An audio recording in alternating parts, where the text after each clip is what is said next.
Hello student. हम start करते हैं आज एटॉमिक स्ट्रक्चर से related N+L rule. N+L rule. N+L rule के लिए हमको ये समझना पड़ेगा कि N की वैल्यू क्या है और L की वैल्यू क्या है। तो N की वैल्यू जो होती है ये नंबर ऑफ आर्बिट इलेक्ट्रॉन का, या जिसको आप बोलते हो सेल, ये नंबर ऑफ आर्बिट या नंबर ऑफ सेल है। एल का मतलब होता है एजीमुथल क्वांटम नंबर। का मतलब है एजीमुथल क्वांटम नंबर, और इसकी चार वैल्यू होती है।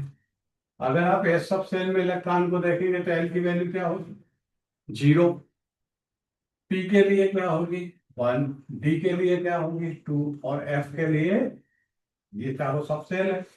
सब सेल के अंदर ऑर्बिटल्स होते हैं। तो value of L azimuthal quantum number जो है, एस के लिए 0 कंसीडर करना है, पी के लिए 1, डी के लिए 2, एफ के लिए 3। इस तरह हमें N+L रूल में ये अप्लाई करना है। और N+L रूल एक्चुअली इलेक्ट्रॉन की फीलिंग कंडीशन पर के लिए है कि इलेक्ट्रॉन न्यूक्लियस के अराउंड जो सराउंडिंग स्पेस है उसमें उसकी लोकेशन कहाँ है। Means according to N+L rule के according electron enter initially orbital of lower energy level. N+L rule के अकॉर्डिंग इलेक्ट्रॉन सबसे पहले लोअर एनर्जी लेवल के ऑर्बिटल में इंटर करता। अब लोअर एनर्जी लेवल के ऑर्बिटल में इंटर करेगा तो हमको कैसे पता कि लोअर एनर्जी का ऑर्बिटल कौन सा है, हायर एनर्जी लेवल का ऑर्बिटल कौन सा है? तो वो हमें डिसाइड करके कौन देगा? N+L rule. इसको अप्लाई करते हैं। जैसे सबसे पहले इलेक्ट्रॉन कहाँ जाता है? 1s। अब इसमें जब आप N+L रूल अप्लाई करोगे तो n की वैल्यू क्या है? 1। बस अब इस सब सेल के लिए n की वैल्यू क्या होती है याद लिख देगा। S for 0, P for 1, D for 2 and F for 3। ये फिक्स वैल्यू है। तो यहाँ S के लिए n की वैल्यू क्या होती है? 0। आंसर क्या आया? 1। तो N+L रूल बोलता है इलेक्ट्रॉन सबसे पहले 1s2 में इंटर हो, ये लोअर एनर्जी लेवल का। अब उसके बाद कहाँ जाता है? 2s में। N+L रूल अप्लाई करेंगे। 2+ s के लिए l की वैल्यू 0, आंसर बना 2। यहाँ एनर्जी लेवल डिसाइड होता है। एनर्जी लेवल इलेक्ट्रॉन का कौन डिसाइड करेगा? N+L rule. N principal quantum number, L azimuthal quantum number. तो N+L रूल के अकॉर्डिंग है कि जिसका सम लोवेस्ट होगा, N+L का सम, N और L का जो सम लोवेस्ट होगा, इलेक्ट्रॉन पहले उसी ऑर्बिटल में इंटर करेगा। ये N+L रूल का फर्स्ट स्टेटमेंट है। तो हम यहाँ देखेंगे N+L के लिए ये जो 1s2 है उसके लिए N+L की वैल्यू क्या आई? 1।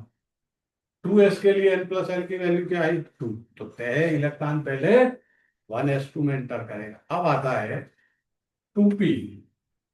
2p ऑर्बिटल है। इसमें जब N+L रूल अप्लाई करोगे तो n की वैल्यू 2 और p के लिए l की वैल्यू 1, आंसर बना 3। तो यहाँ हमें समझना होगा कि इलेक्ट्रॉन जब इंटर करता है around the nucleus in orbital तो सबसे पहले कहाँ जाता है? 1s2 में, लोअर एनर्जी लेवल के ऑर्बिटल में पहले इंटर होगा। और आपको एनर्जी लेवल कौन डिसाइड करके देगा? सीधा सीधा N+L। पहले इसमें आएगा, फिर इसमें आएगा, फिर इसमें इंटर होगा। अब आगे बढ़ते हैं। 2p के बाद इलेक्ट्रॉन कहाँ जाएगा? 3s। तो N+L रूल अप्लाई करोगे तो n की वैल्यू 3, l की वैल्यू 0, आंसर बना 3। अब आपके पास ये समस्या आ गई कि यहाँ N+L रूल की वैल्यू क्या आ गई? दो ऑर्बिटल के लिए सेम आ गई। N+L रूल का सेकंड कंसेप्ट है कि अगर दो ऑर्बिटल के लिए N+L की वैल्यू सेम है तो इलेक्ट्रॉन पहले उसमें इंटर होगा जिसके लिए n की वैल्यू लोवेस्ट। आप 2p और 3s में देखिए, दोनों के लिए n प्लस एल की वैल्यू क्या है, सेम है, बट यहाँ n की वैल्यू लोवेस्ट कौन रखता है, 2p, तो पहले इलेक्ट्रॉन 2p में जाएगा। तो यही n प्लस एल का रूल है कि जब लोवेस्ट सम होगा n एंड l का, इलेक्ट्रॉन पहले उसमें इंटर होगा, और अगर दो ऑर्बिटल के लिए n प्लस एल की वैल्यू सेम आ जाए तो फिर इलेक्ट्रॉन वहां इंटर होगा जिसकी n की वैल्यू लोवेस्ट है। अगला 3s के बाद इलेक्ट्रॉन कहाँ जाएगा, 3p में, n प्लस एल रूल लगाएंगे, 3+1 इक्वल टू, मतलब 3s के बाद इलेक्ट्रॉन 3p में इंटर होगा। 3p के बाद कहाँ जाएगा, 3p के बाद जाएगा 4s में। 3d में इलेक्ट्रॉन इंटर नहीं होगा क्योंकि 3d के लिए n प्लस एल की वैल्यू 5 है। देखिए कैसे, 4s n प्लस एल और प्लस 0 इक्वल टू 4। यहाँ भी कोई कहानी है कि यहाँ n प्लस एल की वैल्यू सेम है दो ऑर्बिटल के लिए, तो इलेक्ट्रॉन पहले कहाँ इंटर होगा, 3p में, as respect to 4s। 4s के कंपैरिजन में इलेक्ट्रॉन कहाँ जाएगा, 3p में। अब 4s में कितने इलेक्ट्रॉन आते हैं, 4s में तो 2 इलेक्ट्रॉन आते हैं।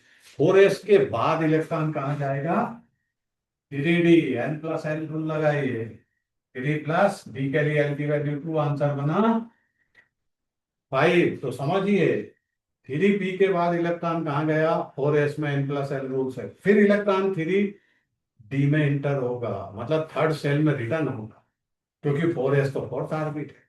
फोर्थ ऑर्बिट के बाद इलेक्ट्रॉन कहाँ इंटर होगा, 3d में। d में कितने आते हैं, 1 to 10। 3d जब फुलफिल होगा तब इलेक्ट्रॉन कहाँ जाएगा, 4p में, n plus L rule apply करिए, 4+1 इक्वल टू 5। यहां भी वही कहानी है कि n प्लस एल की वैल्यू सेम है दो ऑर्बिटल के लिए, तो इलेक्ट्रॉन पहले वहां इंटर होगा जहां n की वैल्यू लोवेस्ट है। तो 4p और 3d में जब कंपैरिजन करोगे तो आपको इलेक्ट्रॉन पहले 3d में जाएगा।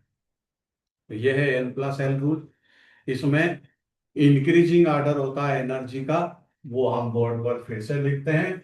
इट मीन्स इलेक्ट्रॉन सबसे पहले कहाँ जाता है, 1s2, 1s2 के बाद कहाँ जाएगा, 2s2, 2s2 के बाद कहाँ जाएगा, 2p, 2p के बाद कहाँ जाएगा, 1s2, 2s2, 2p6, फिर 3s, 3s के बाद कहाँ जाएगा, 3p, 3p के बाद कहाँ जाएगा, 4s, 4s के बाद कहाँ रिटर्न होगा, 3d में, 3d के बाद कहाँ जाएगा, 4p में। इस तरह इलेक्ट्रॉन की एंट्री होगी, ये इंक्रीजिंग ऑर्डर है, ये लोवेस्ट, ये इंक्रीजिंग, ये इंक्रीजिंग, ये increasing order.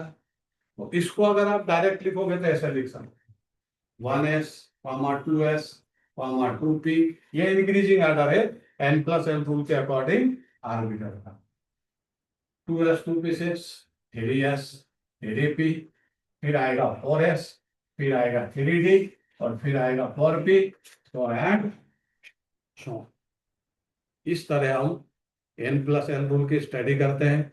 n plus L rule सीधा सा दो स्टेटमेंट है कि n और l का सम जब लोवेस्ट होगा, electron enter initially in it, electron पहले लोअर एनर्जी लेवल के ऑर्बिटल में इंटर होता है, और ऑर्बिटल की एनर्जी डिसाइड करने के लिए हम n plus L rule apply करते हैं, और उसके अकॉर्डिंग सेकंड स्टेटमेंट है, दो ऑर्बिटल के लिए n प्लस एल की वैल्यू सेम होगी तो पहले इलेक्ट्रॉन लोवेस्ट n वाले ऑर्बिटल में इंटर होगा। Okay, thank you.